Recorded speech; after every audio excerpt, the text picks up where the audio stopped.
long day. Hello. So, welcome back.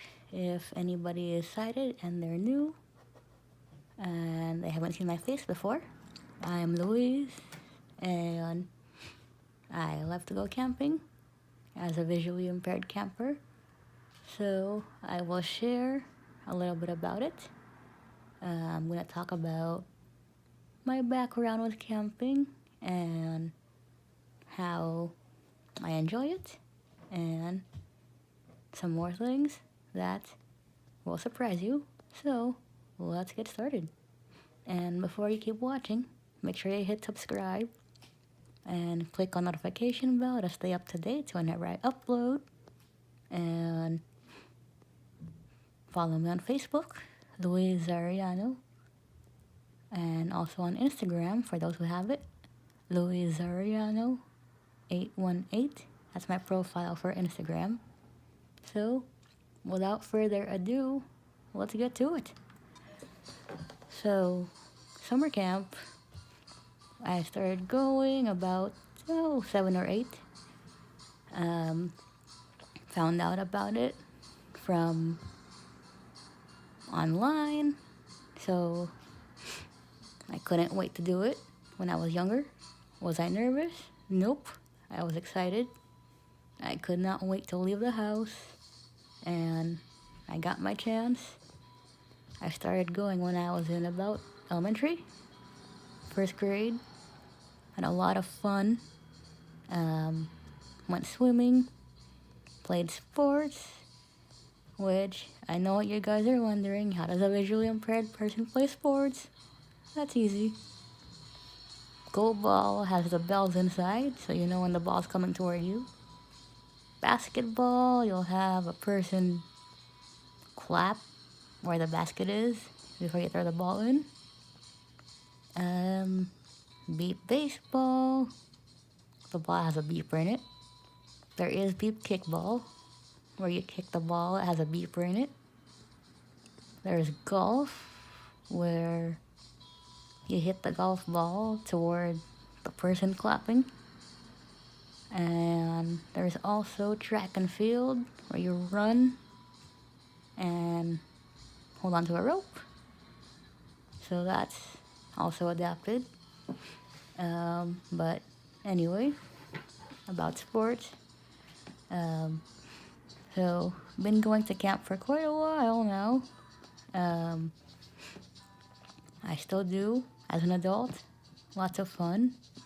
Go swimming and do arts and crafts. You can make bracelets, tie-dye.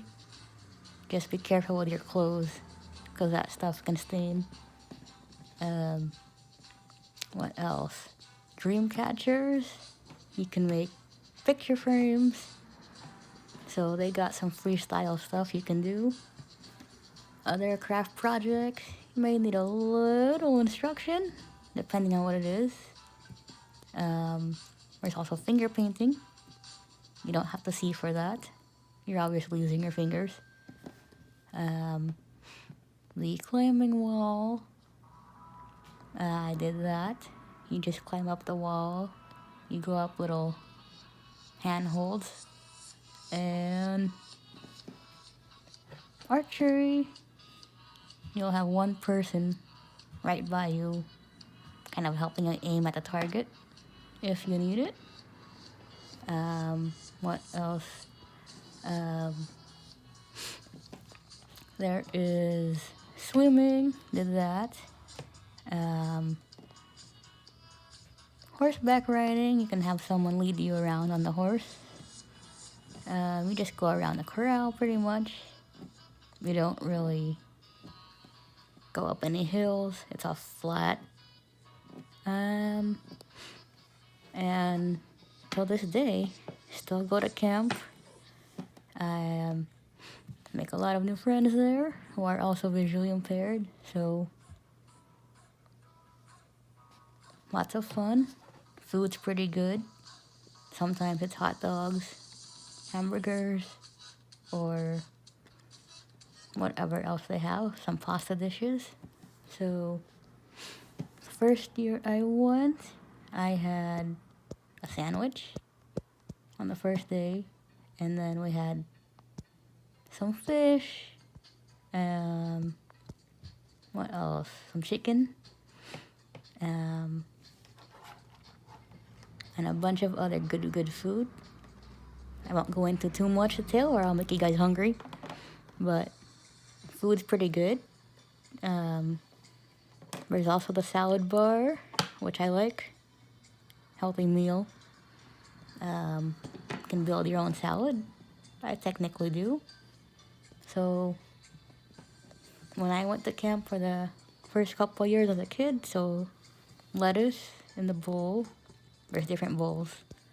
So lettuce, tomato, then the carrots, then the croutons if you wanted it. So it's easy to find everything. To build your own salad bar. But the plates are small, but they still fill you up. So I'd usually eat that every day as often as I could. So counselors are nice, and you meet a lot of people who are also visually impaired, camper-wise, and you're in a cabin with the ages, I'm not really sure, but there's a lot of them. So you sleep in bunk beds. There are no bugs that are gonna bite you in the middle of the night. So you're in the cabin sleeping. Bring a sleeping bag. So first year, I was really excited, not nervous.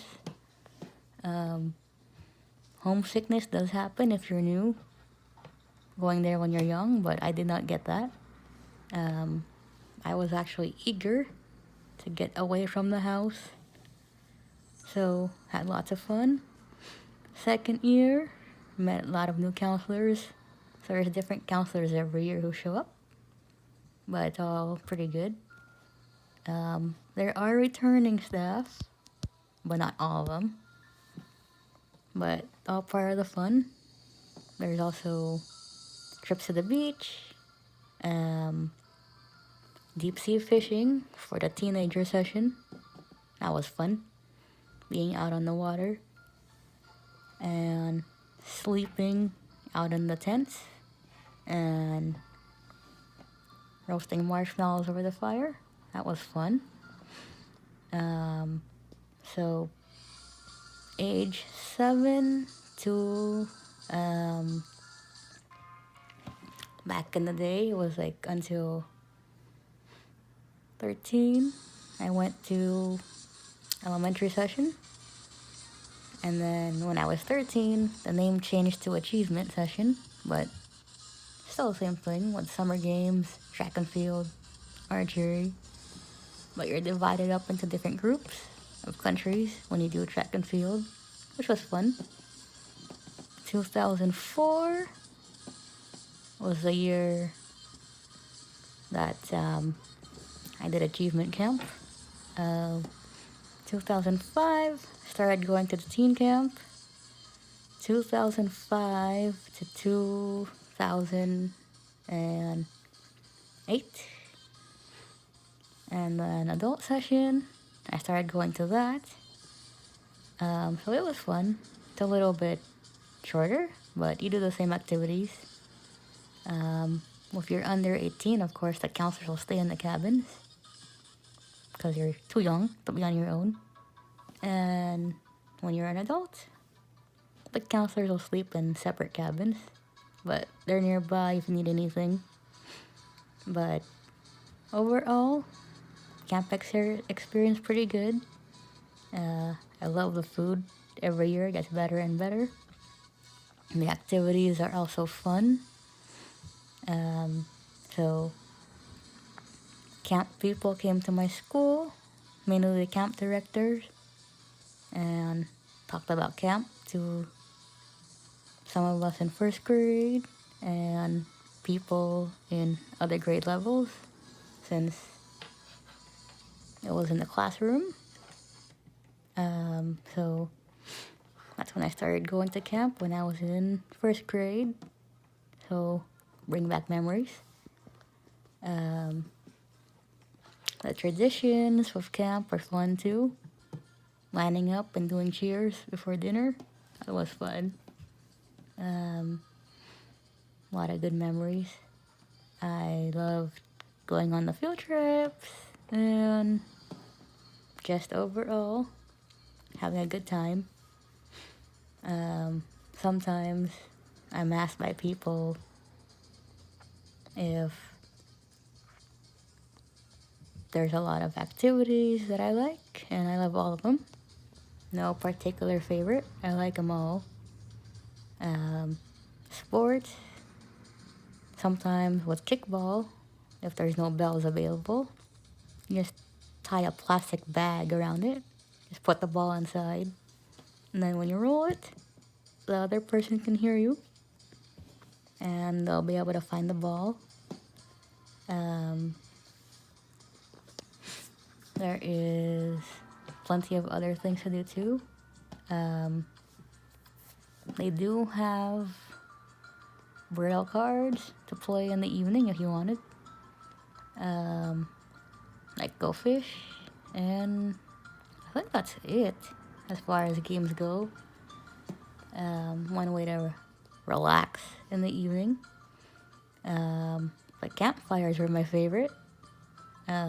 Sometimes though, we go home, you just cannot stay quiet because you keep singing them. I know I do. But it may drive the people crazy in your house, but who cares? What else? As far as evening activities go at camp, for all the years I've been going, I love the movie nights and the game nights occasionally. There's also ice cream social, which I love doing. All the ice cream. Perfect for the summer. What else? I think that's it about summer camp. But I do love it. And if you're visually impaired, you have to have your doctor make a note of that on your application, and then you're good to go. And if you take any meds, you gotta turn those in. Over the counter is pretty easy. You just have to go to the store and get it, and then turn it into the nurse, which is pretty straightforward. There's also, after dinner at summer camp, the camp store. They got chocolate and other snacks. Mainly, if I'm full, I'll just take everything home, bring a Ziploc bag. You can't have food in your cabins because bugs will get in there. But as long as everything is sealed up shut, you can take everything home. I technically do, because I cannot eat if I'm too full. Desserts, like candy bars or whatnot. The food at camp is pretty good. You can actually, if you're still hungry, get 2 servings. But I'm usually full after one meal.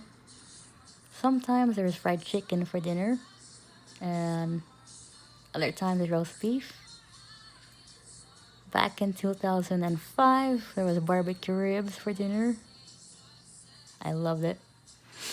So I still kept going to camp as I got older.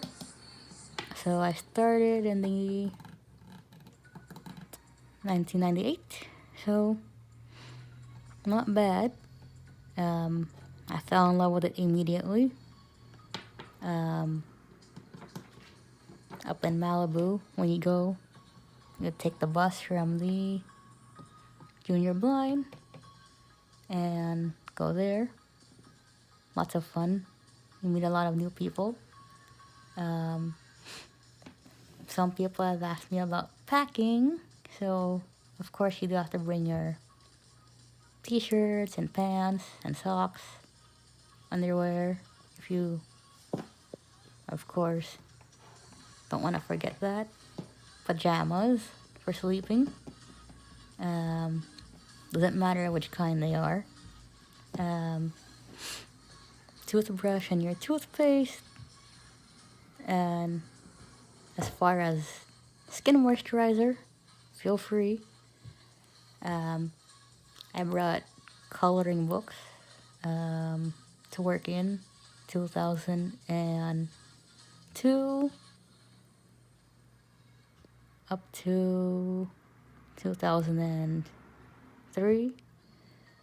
The previous years before that, I just brought a braille deck of cards to play with during rest time, or a little notepad where I could pretty much put stickers in and color with crayon, but whatever works. Rest period, I was always busy, but it's basically downtime. You can relax and recharge. Some people take a nap. I stay awake, keep busy. But now that I know how to knit, I just bring my knitting and work on it. So pretty much, if you're younger than 18, the counselors are in your cabin. But when you get older, they're in a separate cabin. But overall, you get to talk and get to know them a little bit. There were some counselors I had from Russia, but they spoke good English. And I had one in 2006 from Korea. She was real nice. I had some counselors from around the US, like California and Mississippi. So you never know who you're gonna have as your counselor, but they're very kind, very helpful. So makes it all the best. There are the ropes course activities. I've done those. Aside from the climbing wall, they have that postman's walk where you walk across the wire sideways, holding on to hanging ropes. That was fun. But if you're a little too shy to try it, you don't have to do it. But I had a good time. So pretty much my background. If there's anything I forgot to cover in this video, comment below and let me know. So again, subscribe if you're new. Click on notification bell. Follow me on Facebook, Louise Arellano. And on Instagram, Louise Arellano 818. That's my profile over there. If you have any questions about my background on camp history, you can leave it down below. If you want me to do any more videos like this one, or some Q&As, let me know down below. And until next time.